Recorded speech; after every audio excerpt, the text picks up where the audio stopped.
I'm Tim, Chief Product Officer at SAFA, and today I'm excited to show you SAFA's document generation functionality.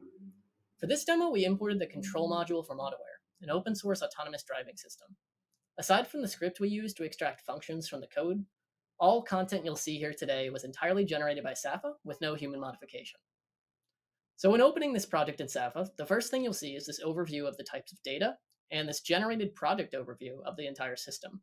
So here we have a general understanding of what the system is, some of the key features within it, the common entities across the system, ways of breaking it up into further subsystems, and finally, how data flows through the system.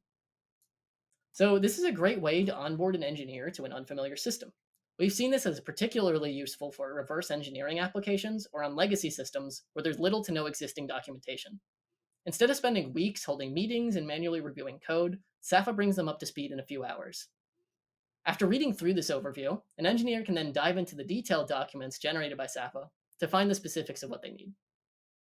Let's say the emergency stop was not triggering while running certain simulations, so you've been tasked with improving collision avoidance, but need to find where in the code that's currently done.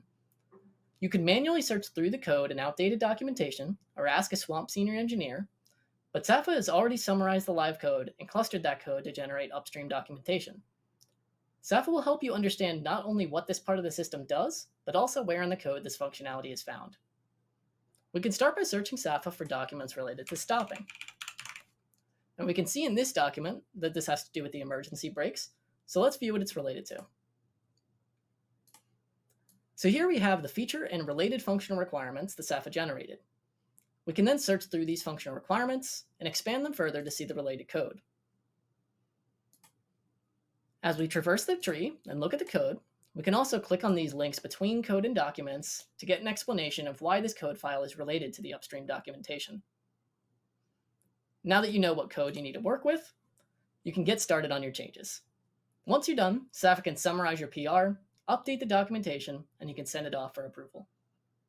All of SAFA's generated content is configurable, allowing for a variety of use cases.